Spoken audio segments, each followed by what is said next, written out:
يا أيها الذين آمنوا كتب عليكم الصيام كما كتب على الذين من قبلكم لعلكم تتقون.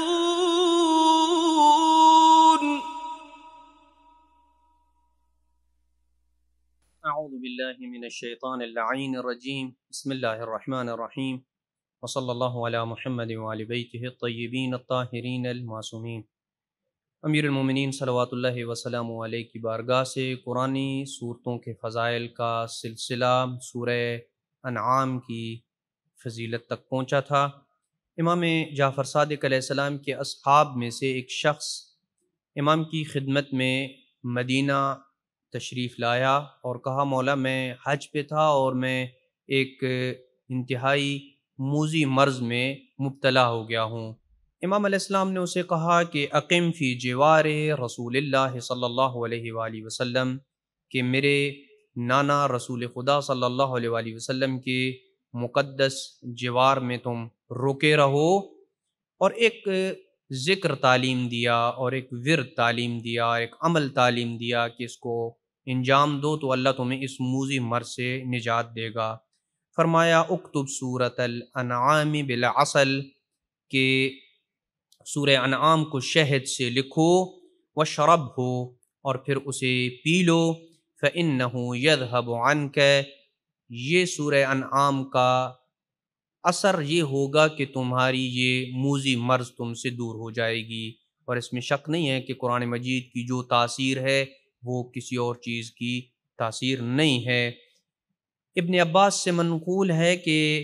ابن عباس کہتا ہے کہ من قرأ سورۃ الانعام فی کل لیلۃ، جو بندہ ہر رات سورہ انعام کی تلاوت کرتا ہے، کان من الآمنین،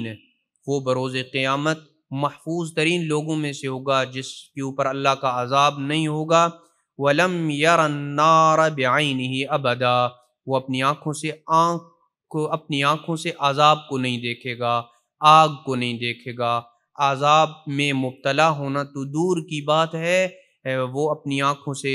آگ کو دیکھے گا بھی نہیں۔ امام جعفر صادق نے سورہ انعام کے فضائل کو بیان کرتے ہوئے ارشاد فرمایا لو علم الناس ما فیہا، اگر لوگوں کو یہ پتہ چل جائے کہ سورہ انعام کے اندر اللہ نے کیا برکتیں رکھی ہیں اور کیا چیزیں اللہ نے چھپا کے رکھی ہیں، ما ترکوہا، کبھی بھی سورہ انعام کی تلاوت کو ترک نہیں کریں گے، اور کبھی بھی سورہ انعام کے اندر موجود اللہ کے احکامات کو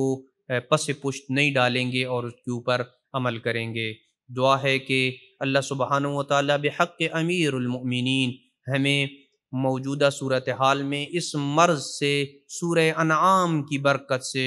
تمام کو شفا یابی نصیب فرمائے، اور اللہ سبحانہ وتعالی ہمیں سورہ انعام کی برکتوں کو ماہ مبارک رمضان کے طفیل سمیٹنے کی توفیق نصیب فرمائے۔ وصلی اللہ علی محمد